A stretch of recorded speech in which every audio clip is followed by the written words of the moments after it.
Aquí comienza Red Más Internacional. Hola, bienvenidos. Esto es Red Más Internacional. Buenas noches. Nuevos y reveladores detalles se conocen sobre el escándalo que salpicó a la Casa Blanca por la llamada de Trump a su par de Ucrania. El informante asegura que intentaron evitar que saliera la conversación completa a la luz pública. Una nueva arista sale en el llamado Ucrania Gate.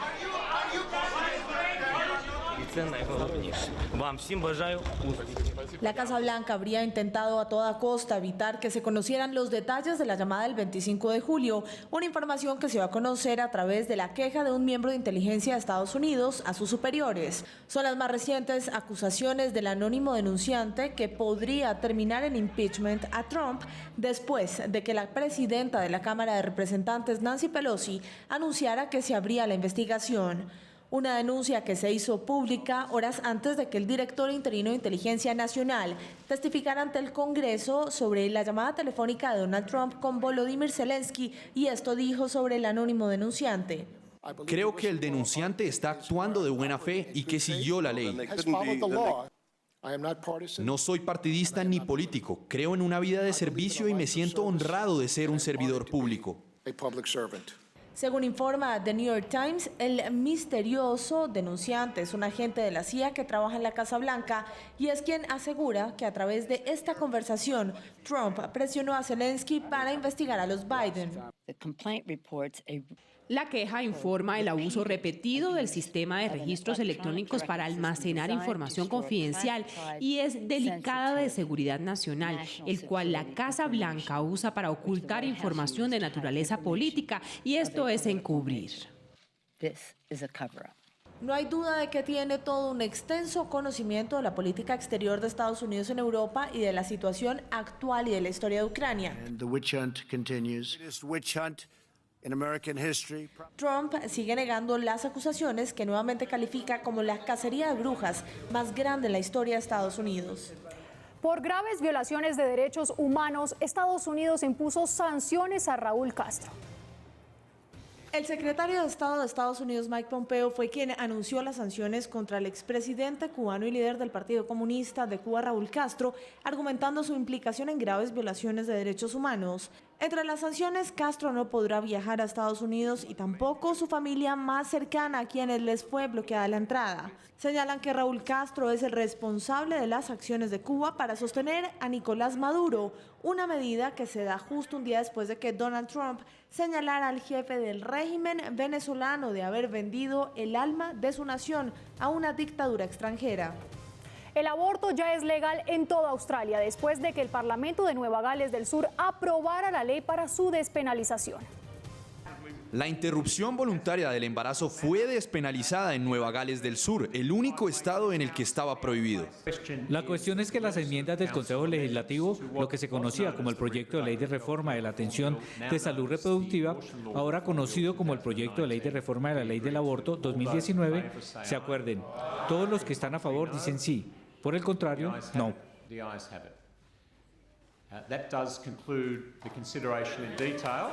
I will return to the Speaker. Order, please. Order, please. I will now return to the Speaker's chair. Ya con Nueva Gales del Sur, el aborto es legal en toda Australia después de que fuera aprobado por el Parlamento, antes con penas de 10 años de cárcel desde hace más de un siglo. Nada sobre las decisiones o los procesos que hemos intentado poner en las páginas de este proyecto de ley captura lo que es la decisión más personal y privada que toma cualquier persona. Y es por eso que debemos aprobar este proyecto de ley hoy, para que las personas del estado de Nueva Gales del Sur puedan tomar estas decisiones personales y privadas por sí mismas.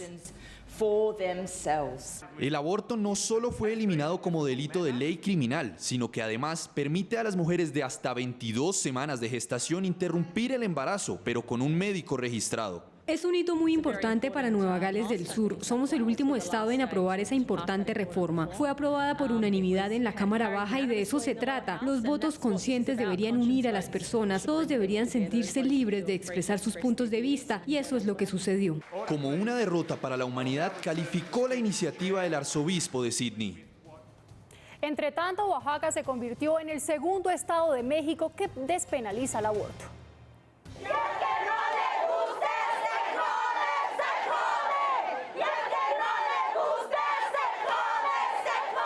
El Congreso del Estado mexicano de Oaxaca aprobó una reforma histórica que despenaliza la interrupción del embarazo dentro de los 3 primeros meses de gestación.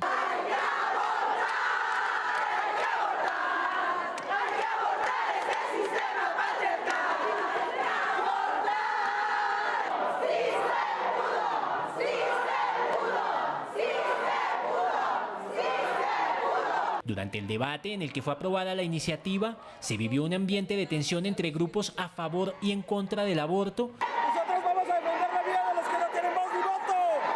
Y en el resto del país se avivó la discusión sobre otorgar o negar ese derecho a las mujeres. No hubo ninguna consulta. El partido Morena siempre ha propuesto que todo se someta a consulta y ha sido democrático, pero esta vez el pueblo no fue escuchado. Venga a nosotros tu reino, hágase Señor tu voluntad en la tierra como en el cielo. No, el triunfo no nada más es para Oaxaca, digo, la ley sí pues, pero sí significa que esto da esperanzas a los otros estados donde se castiga a las mujeres cuando deciden interrumpir un embarazo legalmente.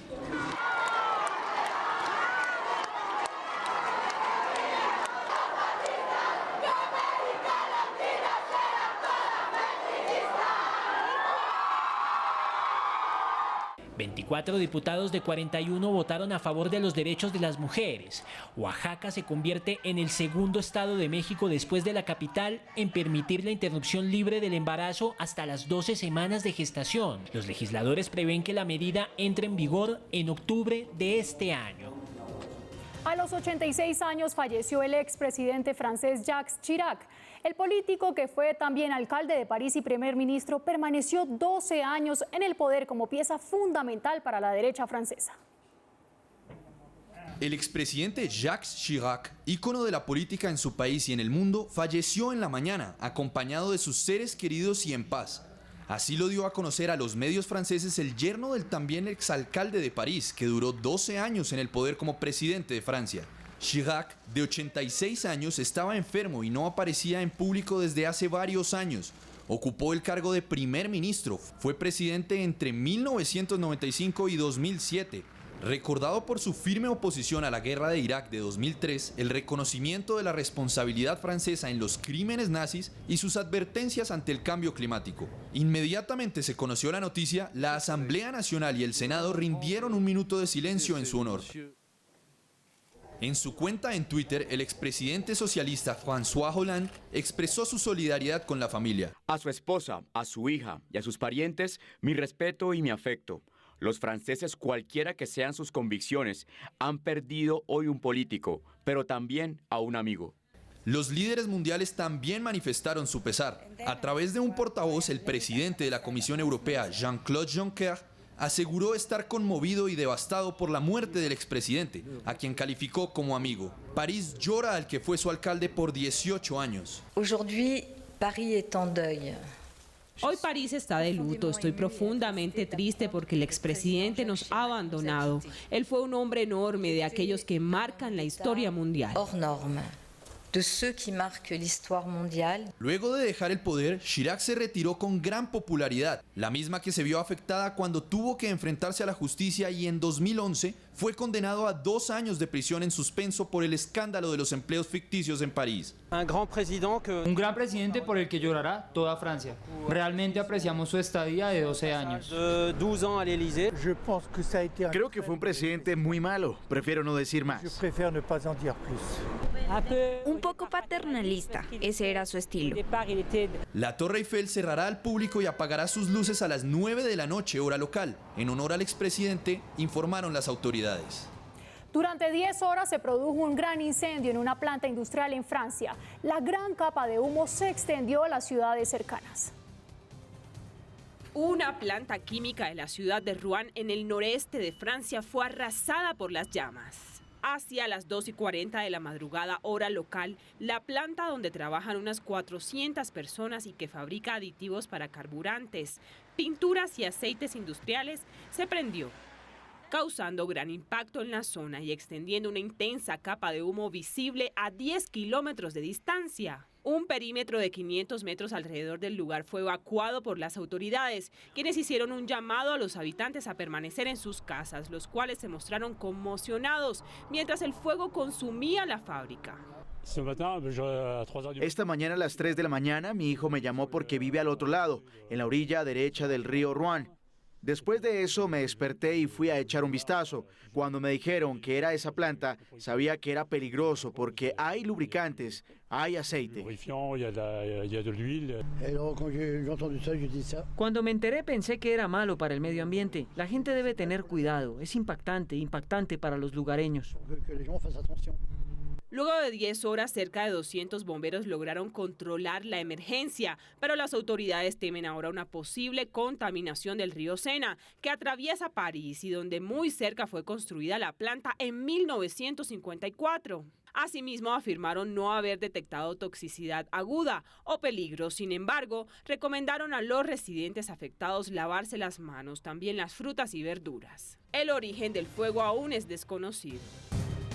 Gracias por continuar con nosotros. El Consejo de Derechos Humanos de Naciones Unidas le pidió a Nicolás Maduro que cumpla con las recomendaciones de Michelle Bachelet. A través de una resolución aprobada con 18 votos a favor, 23 abstenciones y 6 en contra, el Consejo de Derechos Humanos de la ONU le pidió al régimen de Nicolás Maduro cumplir las recomendaciones que la alta comisionada Michelle Bachelet presentó en julio de este año después de visitar Venezuela.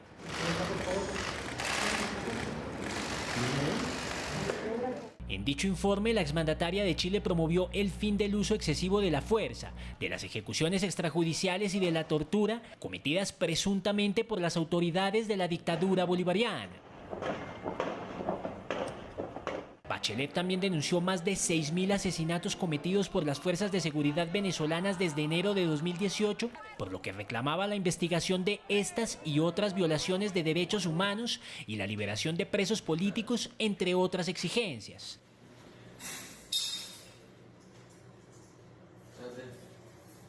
A pesar de la presión internacional, el régimen venezolano se ha empeñado en negar las recomendaciones de la alta comisionada para los derechos humanos. El propio Nicolás Maduro ha lanzado duras críticas a Michelle Bachelet. ¿Qué tiene Michelle Bachelet contra la revolución bolivariana? ¿Qué guarda ella contra nosotros? ¿Por qué su envidia? ¿Por qué su mezquindad? ¿Por qué su actitud negativa? Mientes, Michelle Bachelet. Arrepiéntete, Michelle Bachelet. Basta de mentiras. Bienvenida. Qué bueno verte. Gobernó Chile y no fue capaz de llevarle, siendo médica, salud a los humildes, gratuita. Y debería agarrar una piedra y darse en los dientes.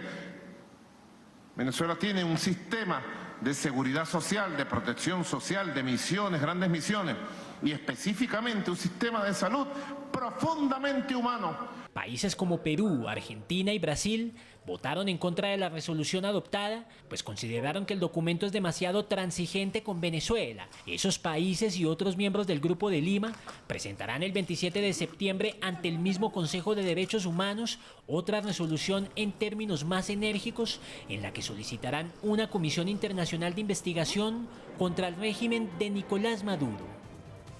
Se conocieron nuevos detalles de la reunión que sostuvieron Nicolás Maduro y Vladimir Putin en Moscú. Extender préstamos a Caracas no estuvo en la agenda. En el encuentro que sostuvieron el 25 de septiembre en la capital de Rusia, Vladimir Putin y Nicolás Maduro discutieron temas como la cooperación militar y técnica, pero no se planteó extender préstamos a Caracas. Así lo aseguró el portavoz del Kremlin, Dmitry Peskov, quien respondió con un no rotundo cuando los periodistas le preguntaron si los líderes debatieron la cantidad concreta de ayuda financiera para Venezuela. Aunque el mandatario ruso le había aconsejado al jefe de la dictadura chavista que negarse a hablar con la oposición sería irracional, Peskov aseguró que Maduro ha hablado en más de una ocasión acerca de la posibilidad y necesidad del diálogo y que esto demuestra flexibilidad por parte de las autoridades venezolanas. El funcionario agregó que ahora lo que hace falta es que la oposición liderada por Juan Guaidó corresponda al llamado de Maduro y acceda a dialogar con el chavismo. Dios y patria, Chávez vive. La patria sigue. Independencia y patria socialista. Hace pocas horas, Maduro aterrizó en Caracas y volvió a expresar su presunta voluntad de diálogo. Si se reactivara la iniciativa del diálogo de Oslo, estamos preparados de inmediato para asumirla, porque todas las puertas están abiertas. Todas las puertas están abiertas para el diálogo político. Más de 600 llamados al diálogo hechos. Calificó su gira por Rusia como un éxito y arremetió contra Donald Trump por la reunión que sostuvo con presidentes de 12 países latinoamericanos en Naciones Unidas. De perros falderos del imperialismo norteamericano. La cara de asco que Donald Trump sentía al estar sentado ahí, le olía mal. Es la gente con que estaba reunida. Y fue esa reunión buscando cómo escaparse de la noticia del impeachment que han iniciado contra él. Buscando cómo se escapaba del impeachment, de la noticia, buscando qué inventaba contra Venezuela. Pero mientras Maduro adelantaba su gira por territorio ruso, el otro peso pesado del régimen Diosdado Cabello continuaba su visita por Corea del Norte. El actual presidente de la Asamblea Nacional Constituyente le hizo llegar al jefe del régimen norcoreano Kim Jong-un una carta escrita por el líder del chavismo.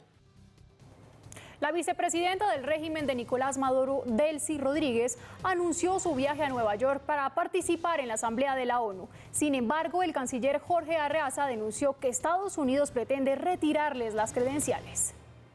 ¡Delcy asesina! ¡No eres bienvenida! ¡Delcy asesina! ¡No eres bienvenida! Este es el recibimiento que le preparan los venezolanos en Nueva York a la vicepresidenta del régimen de Nicolás Maduro, Delcy Rodríguez. Nosotros vamos a Nueva York a llevar la verdad de Venezuela, a llevar las más de 13 millones de firmas que todos los venezolanos y las venezolanas le estamos enviando una carta al secretario general Antonio Guterres diciéndole no a las agresiones del gobierno de Donald Trump contra nuestra patria, no al intervencionismo, no al injerencismo que permite, que procura perturbar la vida nacional. Venezuela en su conjunto, en unidad y en unión nacional, vamos a resolver nuestros problemas. No necesitamos ningún tipo de intervencionismo. La llegada de la expresidenta de la Asamblea Nacional Constituyente a suelo norteamericano genera gran expectativa debido a una denuncia que hizo el canciller Jorge Arreaza relacionada con la delegación chavista en la ONU. Un grupo minoritario de gobiernos liderados por el gobierno de los Estados Unidos pretenden instrumentalizar nuestra organización de Naciones Unidas como un arma de intervención en asuntos que son esencialmente de la jurisdicción interna de nuestra nación a través de la promoción continua de un golpe de Estado contra las autoridades constitucionales de Venezuela mediante la impugnación de nuestras legítimas credenciales ante nuestra organización. Para el viernes 27 de septiembre está prevista la participación de Delcy Rodríguez en el debate de la Asamblea General de Naciones Unidas en reemplazo de Nicolás Maduro. Y México conmemoró el 5º aniversario de la desaparición de los 43 estudiantes de Ayotzinapa. El gobierno de Andrés Manuel López Obrador calificó el hecho como una desaparición forzada, mientras que los familiares de las víctimas siguen exigiendo justicia. Como una desaparición forzada cometida por agentes del Estado, calificó el gobierno de Andrés Manuel López Obrador el caso de los 43 estudiantes de Ayotzinapa, los jóvenes cuyo paradero se desconoce desde hace 5 años. Cuando se trata de crímenes de Estado, es muy difícil llegar a la verdad. Y es que precisamente eso es lo que exigen familiares y amigos de los desaparecidos, verdad y justicia. Es por eso que junto a miles de manifestantes han salido a las calles de las principales ciudades del país para protestar. Nosotros lo que queremos es saber ya la verdad. ¿Qué pasó con nuestros hijos? ¿A dónde están? ¿O qué hicieron con ellos, la verdad? Y es que las medidas tomadas han sido insuficientes para esclarecer lo sucedido hace 5 años. En diciembre de 2018 fue creada una comisión de la verdad para este caso y la Fiscalía se comprometió a reiniciar la investigación. El actual gobierno ofreció una recompensa de unos $75,000 a quien proporcione información sobre el paradero de los estudiantes. Nos encontramos ante esta Fiscalía General de la República para exigir dinamismo en las investigaciones, para exigir profundizar las líneas de investigación Esa noche del 26 de septiembre de 2014, los jóvenes de la Escuela Rural de Ayotzinapa en el sureño estado de Guerrero fueron a Iguala para apoderarse de autobuses para sus manifestaciones, pero policías corruptos los entregaron al cartel de drogas Guerreros Unidos, según reportes de la prensa local. Durante el gobierno de Enrique Peña Nieto se concluyó la llamada Verdad Histórica, una investigación en la que detenidos torturados confesaron que asesinaron e incineraron a los jóvenes en un basurero, aunque un grupo de expertos nombrados por la Comisión Interamericana de Derechos Humanos determinó que eso no era posible. La justicia mexicana ha liberado a 77 detenidos cuyos testimonios fueron obtenidos bajo tortura y citó a exfuncionarios implicados en las investigaciones de un caso que sigue sin resolverse y cuyas heridas aún siguen abiertas. La economía de Estados Unidos reduce su ritmo de crecimiento en el segundo trimestre del año por el menor ritmo que presentan la inversión privada y la balanza comercial en medio de una guerra comercial con China. El Producto Interno Bruto de Estados Unidos presentó un crecimiento anualizado de 2% al finalizar el segundo trimestre de 2019, informó la Oficina de Análisis Económico del Departamento de Comercio. Sin embargo, el reporte también aclara que un dinámico consumo interno y un sólido mercado laboral en ese mismo periodo evitan problemas al desempeño económico total. Analistas recuerdan que sin tener en cuenta el crecimiento de 1,1% en el cuarto trimestre del año anterior, como consecuencia del cierre del gobierno federal en Estados Unidos, este dato se convierte en el peor desde el cuarto trimestre de 2015. En ese entonces la economía solo creció 0,1%. La inversión privada y la balanza comercial, esa es la diferencia entre importaciones y exportaciones, han arrastrado a la baja el crecimiento del país. De otro lado, el gasto de los consumidores va a la vanguardia del crecimiento del PIB de Estados Unidos y creció a un ritmo de 4,6% en el segundo trimestre, mientras la inversión del gobierno lo hace a un nivel de 4,8%. Esas cifras le dan la razón a quienes dicen que la economía va más despacio, ya que su ritmo se reduce más de un punto porcentual si se compara con el 3,1% del primer trimestre. Estos datos se conocen después de la reunión de la Reserva Federal, en la cual se redujeron las tasas de interés. Esa decisión de la FED tiene que ver con los pronósticos de menor crecimiento global, en especial en China y Europa, y la incertidumbre comercial que existe por los enfrentamientos del presidente Donald Trump. De hecho, los analistas sostienen que la guerra comercial con China aumenta la preocupación entre los empresarios, más ahora que comienza a desaparecer el estímulo que se generó con el recorte de impuestos del gobierno y el aumento del gasto oficial. La prohibición de los cigarrillos electrónicos en India ha sido impugnada en la ciudad de Calcuta, lo que marca el comienzo de la primera batalla legal contra la decisión antivapeo. Plum Vapor y Woke Vapors entrarán a corte contra el gobierno indio. Buscan levantar la prohibición impuesta a los cigarrillos electrónicos. Argumentan que vapear es menos dañino con respecto a consumir tabaco. Aseguran que su prohibición priva a millones de fumadores de una medida más segura de dejarlo. El gobierno indio prohibió la venta y fabricación de cigarrillos electrónicos este año y advirtió sobre el surgimiento de una epidemia entre los jóvenes. La prohibición incluye un año de cárcel y una multa de $1.400 para primeros infractores, algo que grupos pro vapeo consideran extremadamente excesivo. Cubre también la importación y publicidad de los vaporizadores, lo que acabaría con un amplio mercado para compañías de cigarrillos electrónicos. India tiene un aproximado de 106 millones de fumadores, segundos a nivel mundial solo después de China. El Ministerio de Salud de Nueva Delhi aseguró que el gobierno confía en defender su decisión, dado que más de 900.000 personas mueren al año en India por temas relacionados al tabaco. Momento de conocer otros sucesos que han sido noticia en el mundo aquí en Red Más Internacional. Un terremoto de magnitud 5,7 que sacudió Estambul en Turquía dejó 8 personas heridas, impactó edificios y dañó 2 mezquitas. Ciudadanos asustados huyeron de sus casas, escuelas y diversos lugares públicos donde fueron evacuados. Al menos 20 personas muertas y decenas de heridos en Indonesia por un terremoto de magnitud 6.8. El epicentro del sismo fue 40 kilómetros al este de la península del país. Agencias geofísicas nacionales descartaron la posibilidad de un tsunami. 12 muertos dejan inundaciones en China. Más de 10.000 personas fueron llevadas a zonas seguras. Para proteger mejor a los turistas en Australia, investigadores diseñaron nuevos drones que detectan cocodrilos a través de un algoritmo. Luego, en cuestión de segundos, la imagen se desvía en una aplicación que finalmente dispersa a los animales de los manglares. 7 activistas catalanes capturados el lunes en un operativo de la Guardia Civil pasarán a disposición judicial después de que 2 de ellos se reconocieran actividades con sustancias explosivas en pro de sabotajes. Ecuador comenzó un censo para migrantes venezolanos. El procedimiento es indispensable para acceder a la visa humanitaria. Las autoridades esperan registrar a más de 300.000 ciudadanos provenientes del país del gobierno de Nicolás Maduro. Esta mujer armenia en vez de lágrimas produce cristales. La extraña enfermedad no ha sido diagnosticada debido a su complejidad. Sin embargo, especialistas consideran que se puede tratar de un caso de cistíosis generada por la acumulación de cistina, la cual forma cristales en las células y puede afectar distintos órganos.